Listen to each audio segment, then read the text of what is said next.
Chief secretary Arun Mehta 4 बजे meeting लेने वाले हैं और प्रधानमंत्री देश को संबोधित करेंगे ठीक 5 बजे।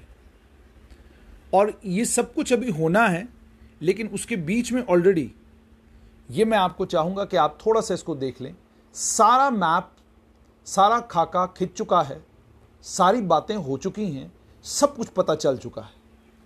यानी कह दिया गया है कि जम्मू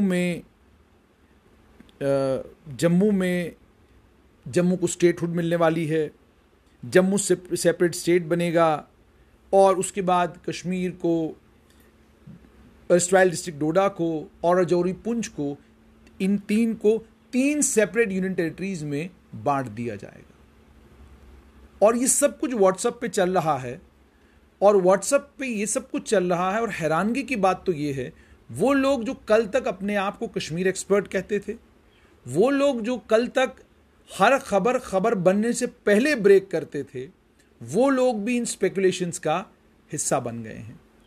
क्यों बने हैं मुझे नहीं मालूम। हो सकता है 5 अगस्त 2019 को जिस तरीके से 370 अमेंड हुआ कि किसी को कानो कान खबर नहीं हुई क्या हुआ, 370 अमेंड हो गया, 35A को एब्रोगेट किया गया और उसके बाद सत्यपाल मलिक को जिस तरीके से उनकी विदाई हुई, उनकी विदाई के बाद लेफ्टिनेंट गवर्नर आए गिरीश चंद्र मुर्मू, उनको अलविदा कहा गया और फिर अचानक मई के महीने में 26 मई को पता चलता है कि चीफ सेक्रेटरी BVR सुब्रमण्यम को कॉमर्स मिनिस्ट्री में OST बनाया गया है और बाद में उसी कॉमर्स डिपार्टमेंट के वो सेक्रेटरी हो जाएंगे। तो ये भी फैसला अचानक हुआ। अब इस अचानक की ऐसा लगता है जम्मू कश्मीर के लोगों को आदत पड़ चुकी है। बहुत सारे लोग ये भी कहते हैं कि भाई जम्मू कश्मीर में जो अफवाह होती है वो खबर होती है और जो खबर होती है उसमें फिर आपको उस खबर की पुष्टि करने के लिए बहुत मेहनत करनी पड़ती है। लेकिन ये भी पूरी तरह से सही नहीं है। कभी होता है ऐसा कि अफवाहें उड़ती हैं और अफवाहें अक्सर हकीकत में बदल जाती हैं, लेकिन बेशतर वक्त में अफवाह होती है, उसमें कोई सदाकत नहीं होती। और अफवाह होती ही इसीलिए है कि लोगों के बीच में जब वो जाए तो लोग चलो थोड़ी देर के लिए कोई 1 घंटा 2 घंटा उसके ऊपर बहस कर लें और बहस करने के बाद ऐसे ही व्हाट्सएप मैसेजेस तैयार करें, जम्मू को स्टेट बना दें, बाइफर्केशन कर दें, 2 यूनियन टेरिटरीज में साउथ और नॉर्थ की टाउनशिप बन जाए और बहुत कुछ हो जाए। ये तमाम चीज़ें जो हैं ये व्हाट्सएप के ऊपर चल रही हैं। और उसके बाद चूंकि 5 बजे प्रधानमंत्री देश को संबोधित करने जा रहे हैं तो इसको उन तमाम चीज़ों से जोड़कर देखा जा रहा है। 4 बजे chief secretary Arun Mehta meeting लेंगे और उस मीटिंग में कौन कौन लोग शामिल होंगे वो आपके साथ शेयर करना ज़रूरी है कि उस मीटिंग में कल जो है चीफ सेक्रेटरी नोटिस आया था। इस नोटिस के मुताबिक DDC के जो चेयरमैन हैं तमाम डिस्ट्रिक्टों के, उनको इस मीटिंग में शामिल होने के लिए कहा गया है। डिविजनल कमिश्नर जम्मू कश्मीर दोनों इसमें शामिल होंगे। ADGP जम्मू जोन, जम्मू के जो IGP हैं मुकेश सिंह ऑलरेडी प्रमोट हो चुके हैं, प्रमोट होकर ADGP बन चुके हैं, वो भी इस मीटिंग में शामिल होंगे। IGP कश्मीर जोन वो भी इस मीटिंग में शामिल होंगे। डिप्टी कमिश्नर तमाम डिस्ट्रिक्टों के इस मीटिंग में शामिल होंगे और तमाम डिस्ट्रिक्टों के सुपरिटेंडेंट ऑफ पुलिस यानी SSPs भी इस मीटिंग में शामिल होंगे। इन पब्लिक रिप्रेजेंटेटिव्स और ऑफिसर्स के अलावा प्रिंसिपल सेक्रेटरी होम को भी गुजारिश की गई है कि वो भी meeting hall 4th floor civil secretariat Srinagar में इस मीटिंग को अटेंड करें।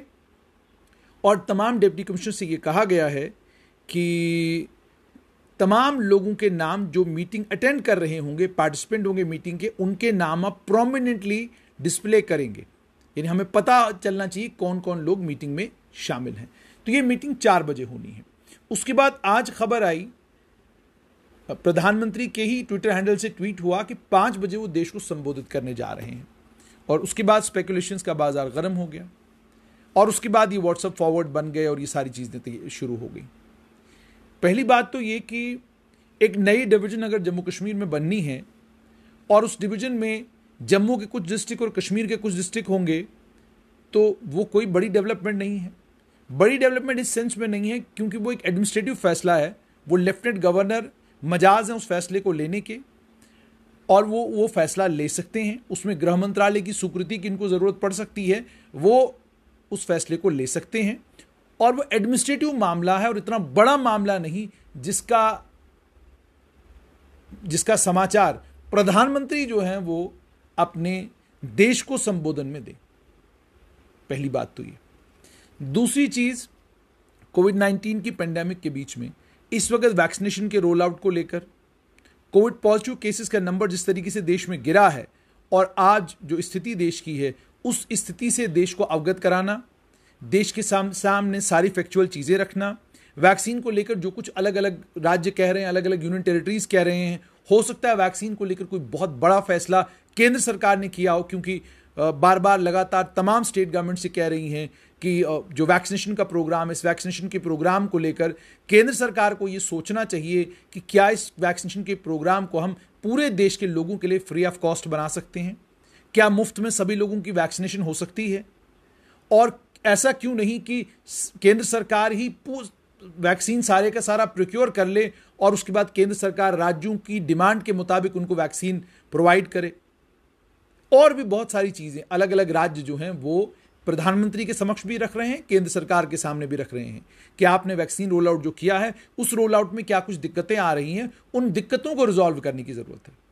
यह भी तो सोचा जा सकता है कि शाम को 5 बजे प्रधानमंत्री अपने भाषण में ये कहेंगे कि जी वैक्सीन का जो रोल आउट का प्रोग्राम पूरे देश के लिए हम उसको फ्री ऑफ कॉस्ट पूरे देश के लिए करने जा रहे हैं, और रोल आउट का क्या कुछ तरीका होगा वो अगले कुछ दिनों में स्वास्थ्य मंत्रालय पूरे तमाम राज्यों को बताएगा। ये भी पॉसिबिलिटी है।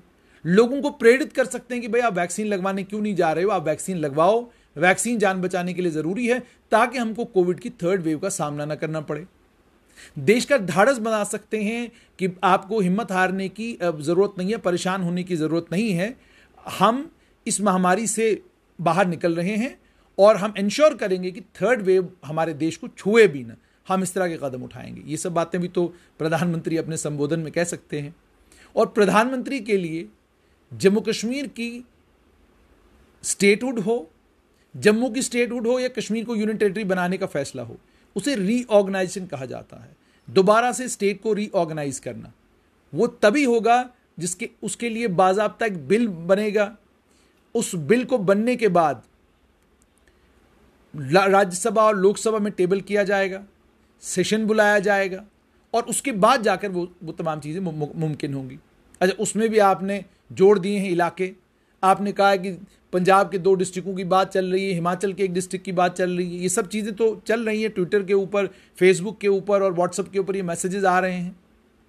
इतने बड़े जियोग्राफिक जिन फैसलों की जियोग्राफिक इम्प्लीकेशंस हों, क्या आपको लगता है कि वो फैसले इस तरीके से लिए जाएंगे अचानक, वो भी कोविड-19 की महामारी के बीच में, वो भी उस समय जब अभी हमारे केसेस कम हुए हैं और केसेस के कम होने के साथ साथ में हम अभी भी कोविड-19 की लड़ाई लड़ रहे हैं? क्या ये फैसले इस समय लिए जाएंगे? और अगर ये सब कुछ करना होता तो क्या केंद्र सरकार ये सब कुछ 5 अगस्त 2019 से पहले नहीं कर सकती थी? सक्षम थी, कर सकती थी। एक और डिवीजन बनाने का जहां तक फैसला है, वो बहुत आज से लगभग साल पहले भी वो बात चली थी और वो डिवीजन जो है उस समय भी बन सकती थी, कोई बड़ा मसला नहीं था। उस समय जिन कारणों के कारण नहीं बनाई गई, क्या अब वो कारण सारे खत्म हो चुके हैं? और अगर बनाना भी है, जैसे मैंने पहले ही कहा, तो उसमें लेफ्टिनेंट गवर्नर का और चीफ सेक्रेटरी का काम है और उसके बाद गृह मंत्रालय का। तो उसका अनाउंसमेंट जो है प्रधानमंत्री दिल्ली से करेंगे, उसकी संभावनाएं बहुत कम है। और उसके बाद जहां तक कश्मीरी पंडितों का ताल्लुक है, उनको लेकर पुनरावास, उनको वापस भेजने का प्रोग्राम है केंद्र सरकार का कि वो कश्मीर घाटी में वापस उन सभी जगहों पर जाएंगे जिन जगहों पर वो सालों से रह रहे थे, जहां पर उनकी प्रॉपर्टीज हैं, जहां पर उनके मकान हैं, जहां पर उनका सारा सिलसिला है। उसके बीच में कुछ एक समाज सेवी संस्थाएं हैं, कश्मीरी पंडितों से जुड़े हुए ग्रुप्स हैं, बड़े इन्फ्लुएंशियल ग्रुप्स हैं, उनकी कुछ डिमांड्स हैं, वो भी केंद्र सरकार के यहां अंडर कंसिडरेशन है।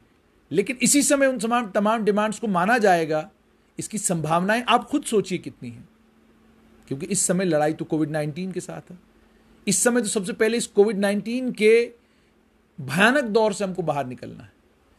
ये 31 मई तक गवर्नमेंट मेडिकल कॉलेज के हालात क्या थे आप लोगों को मालूम है। 440 के करीब कीमती जानें गई हैं कोविड-19 के कारण। तो प्रायोरिटी क्या है? डीआरडीओ का हॉस्पिटल जो मेकशिफ्ट हॉस्पिटल है, जिस हॉस्पिटल को किसी भी समय डिसमेंटल करके डीआरडीओ वापस ले जा सकता है, वो हॉस्पिटल इस समय भी भगवती नगर में भी खड़ा है, कश्मीर में बन रहा है। क्यों बन रहा है? क्योंकि अभी भी प्रोबेबिलिटी और पॉसिबिलिटी है कि इन्फेक्शन दोबारा से आ सकता है, हमारा केस लोड दोबारा से बढ़ सकता है। कोई चांस सरकार नहीं लेना चाहती। तो इन हालात में ये सब स्पेकुलेट करना साफ तौर पर ये दर्शाता है कि हम चीज़ों को बहुत आसान समझते हैं कि जी एक कागज़ ले लिया, उसके ऊपर 4 लाइनें लिखती तो हो गया। ऐसा नहीं होता। ये बड़े स्ट्रैटेजिक डिसीजंस होते हैं। इन स्ट्रैटेजिक डिसीजंस को बहुत सोच समझकर एक लंबे चौड़े अरसे के बाद ये फैसले जो हैं लिए जाते हैं। 5 अगस्त 2019 जो है वो ओवरनाइट नहीं हुआ। उसके लिए भी जाहिर सी बात है सोच लगी, दिमाग लगा, उसके लिए पूरा प्रोग्राम बना होगा। उसके बाद जाकर 5 अगस्त 2019 को जम्मू कश्मीर को एक राज्य से यूनियन टेरिटरी बनाया गया। तो इसलिए अब आइए स्पेकुलेट करते हैं क्या संभावनाएं हैं। संभावना यह कि chief secretary Arun Mehta meeting ले रहे हैं और उसमें डीडीसी के चेयरमैनों को बुलाया गया है और बाकी तमाम लोग जो मीटिंग में आ रहे हैं ये वो लोग हैं जो ग्राउंड पर जितने भी अफसरान काम करते हैं उन अफसरान की निगरानी का काम यही अफसर करते हैं। यानी जम्मू पूरे डिवीजन में जितने भी अफसरान काम करते हैं, डिवीजनल कमिश्नर जम्मू का काम है उनकी देखरेख ऊपर से करना। इसी तरीके से डिवीजनल कमिश्नर कश्मीर काम करते हैं। उसके बाद पुलिस के आला अधिकारियों में डिविजनल लेवल पर एडिशनल डायरेक्टर जनरल पुलिस यानी आईजीपी जम्मू जोन होंगे, कश्मीर में आईजीपी कश्मीर जोन होंगे, और उसके बाद तमाम डिस्ट्रिक्टों के डिप्टी कमिश्नर हैं, और उसके बाद तमाम डिस्ट्रिक्टों के सीनियर सुपरिटेंडेंट ऑफ पुलिस या सुपरिटेंडेंट ऑफ पुलिस हैं। अब ये जिला स्तर के अधिकारी हैं, रीजनल स्तर के संभाग के अधिकारी हैं। अब संभाग के और जिलों के अधिकारियों को अगर एक मीटिंग में बुलाया गया है जिसमें डीडीसी के चेयरमैन भी शामिल होंगे, तो साफ तौर पर मेरी समझ ये कहती है, इशारा इस ओर है कि डिस्ट्रिक्ट डेवलपमेंट काउंसिल का इंस्टीट्यूशन जम्मू कश्मीर का सबसे इंपॉर्टेंट और सिग्निफिकेंट इंस्टीट्यूशन है और इस इंस्टीट्यूशन को मजबूत करना है किसी भी कीमत पर। इस इंस्टीट्यूशन के बनने के बाद जो इस इंस्टीट्यूशन से जुड़े हुए लोगों ने दिक्कतों और जिन परेशानियों का सामना उनको करना पड़ा, वो क्यों करना पड़ रहा है? क्योंकि जिला स्तर पर, डिवीजन स्तर पर और निचले स्तर पर जो अफसरान काम कर रहे हैं उन तक मैसेजिंग प्रॉपर नहीं है कि भाई जो डीडीसी का इंस्टीट्यूशन आखिरकार है क्या। क्यों वीडियोस वायरल हो रही हैं जिन वीडियोस में ये दिखता है कि डीडीसी का एक मेंबर जो है उसको रोका जा रहा है नाके के ऊपर, जी रुक जाइए, आप यहां पर खड़े रहिए, आप पहले थानेदार से बात कीजिए, आप फलां से बात कीजिए, उसके बाद आप यहां से मूवमेंट करेंगे। इनकी जिम्मेदारी और इनकी इंपॉर्टेंस को हाईलाइट करना, उजागर करना और तमाम डिस्ट्रिक्टों के और डिवीजनों के अफसरों को यह बताना कि भाई this is an important institution, ये प्रधानमंत्री का सपना है, इस इंस्टीट्यूशन के ऊपर सीधा प्रधानमंत्री की नजर है और गृह मंत्री उस सारे प्रोग्राम को देख रहे हैं। आप इस इंस्टीट्यूशन की इंपॉर्टेंस को ध्यान में रखते हुए डीडीसी के चेयरमैन के जरिए, जाहिर सी बात है वो चेयरमैन इस मीटिंग में शामिल होंगे, उसके बाद वो अपने तमाम जितने भी मेंबरान हैं उनको जाकर क्या कुछ मीटिंग में हुआ वो उनके साथ डिस्कस करेंगे और एक मैसेज तमाम जो है निचले स्तर तक अफसरों को चला जाएगा कि डीडीसी एक बहुत अहम इंस्टीट्यूशन है, जिस अहम इंस्टीट्यूशन को चीफ सेक्रेटरी एक मीटिंग बुलाते हैं और इस मीटिंग में बाकी तमाम ये लोग जो हैं साथ में बुलाए गए हैं। ये एक वजह हो सकती है। दूसरा, जैसे मैंने आपको कहा कि कोई अगर एडमिनिस्ट्रेटिव फैसला लेना है, कोई नई डिवीजन बननी है, तो वो लेफ्टिनेंट गवर्नर और चीफ सेक्रेटरी के लेवल पर का मामला है। उसमें प्रधानमंत्री क्यों अनाउंसमेंट करेंगे दिल्ली से कि जी जम्मू कश्मीर में एक और डिवीजन बनने जा रही है? कोई बड़ा फैसला नहीं है। बड़ा फैसला 35 से था, 370 था। आप अच्छे से जरा थोड़ा सा अगर पीछे चले जाएं तो आपको यह मालूम पड़ेगा कि बिल के पारित होने के बाद जो है जो कुछ देश को संबोधन में कहा था, प्रधानमंत्री ने बिल के पारित होने के बाद कहा था। उससे पहले कोई देश को संबोधन नहीं किया गया। और उसके बाद कुछ और चीजें भी पब्लिक में चल रही हैं। उन तमाम चीजों को लेकर मैं आपको यही गुजारिश करूंगा कि ना लोकसभा सेशन में है ना राज्यसभा सेशन में है, तो कोई भी नई रीऑर्गेनाइजेशन तब तक संभव नहीं है जब तक डीलिमिटेशन का प्रोसेस मुकम्मल नहीं होता। डीलिमिटेशन का प्रोसेस अगर शुरू किया गया है, उसको बीच में ही रोककर एक और रीऑर्गेनाइजेशन हो, यह आपके दिमाग की उपज तो हो सकती है, लेकिन केंद्र में जो दिमाग बैठे हुए हैं उन्हें पता है कि उन्हें कब क्या करना है। तो रीऑर्गेनाइजेशन की जहां तक बात है, तो मैंने आपको साफ तौर पर बताया कि डीलिमिटेशन चल रहा है। डीलिमिटेशन कमीशन हो सकता है अपना काम तेजी से करे और अगले कुछ 1-2 महीनों में रिपोर्ट आ जाए और अक्टूबर नवंबर के महीने में जम्मू कश्मीर में चुनाव हो जाए। ये संभव है, ये कुछ हो सकता है, इसकी प्रोबेबिलिटी और पॉसिबिलिटी बहुत ज्यादा है। उन चुनावों के लिए भी आपको जम्मू कश्मीर में माहौल साजगार बनाना है। साजगार बनाने के लिए आपको सीआरपीएफ की भी जरूरत पड़ सकती है, आर्मी की जरूरत पड़ सकती है, पुलिस की और पुलिस बल की जरूरत पड़ सकती है। कल आपको जो है हो सकता है आईटीबीपी की जरूरत पड़ जाए। यहां पर माहौल को साजगार तो बनाना है ना चुनावों के लिए। तो माहौल साजगार कैसे बनेगा? क्या पाकिस्तान ने साजिशें करना बंद कर दी हैं? क्या आतंकवादियों ने अपना जो वो कामकाज है उनका क्या उन्होंने बंद कर दिया है? क्या आतंक के सेंटर जो है वो पीओके में सारे के सारे बंद हो गए हैं? क्या पाकिस्तान के मंसूबे जो जम्मू कश्मीर को लेकर हैं वो बदल गए हैं? कुछ भी नहीं बदला है उनके पास। उनके मंसूबे आज भी जम्मू कश्मीर को लेकर वही हैं जो आज से कई साल पहले थे, और कोशिश पूरी करेंगे जम्मू कश्मीर के हालात को खराब करने की। तो हालात को खराब न होने देना और लोगों को सुरक्षा प्रदान करना, क्या ये सरकार का काम नहीं? और अगर ये सरकार कर रही है तो फिर इसमें दिक्कत और परेशानी वाली कौन सी बात है? और उसके बाद एक और चीज की संभावना, अमरनाथ यात्रा जून 28 से शुरू होगी, ऐसा जम्मू कश्मीर की सरकार ने कहा था।